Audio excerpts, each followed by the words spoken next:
Bonjour, je m'appelle Mylène Molinaire-Roy, je suis architecte et enseignante au collégial du séminaire de Sherbrooke.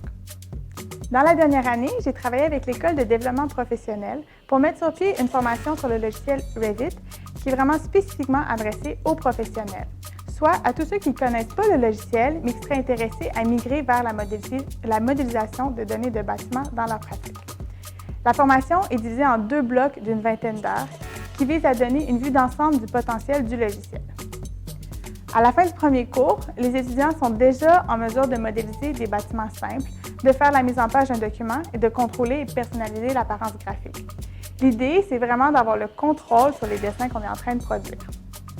On va aussi voir comment faire des tableaux et des légendes, comment réaliser des détails et tout ça en tirant profit de la puissance de calcul de la modélisation de données de bâtiments.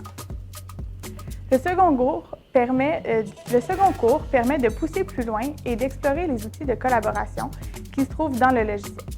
On va parler des différents outils de conception, soit comment créer des formes libres qu'on appelle des volumes conceptuels, comment organiser différentes itérations d'un même projet quand on a différents scénarios d'aménagement.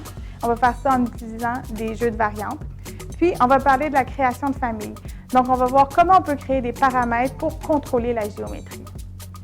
Pour vous permettre de bien intégrer les concepts qu'on voit pendant le cours, il y a des périodes d'ateliers qui sont prévues à chaque module. Donc, il y a vraiment du temps prévu en classe pour compléter des exercices qui vont nous permettre de mettre en application les notions théoriques. Puis moi, je vais toujours être là pour répondre à vos questions et vous encadrer. Au bout des 40 heures de cours, les étudiants vont avoir développé une aisance pour dessiner dans le logiciel, puis vont connaître des pistes pour optimiser leur utilisation du logiciel.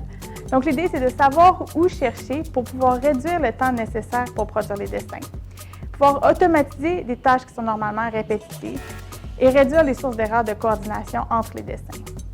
C'est vraiment un cours qui est accessible, qui ne requiert aucune connaissance préalable, mais en même temps, c'est un cours qui est très dense en contenu et qui va vous permettre de voir le plein potentiel du logiciel et surtout de le mettre en application.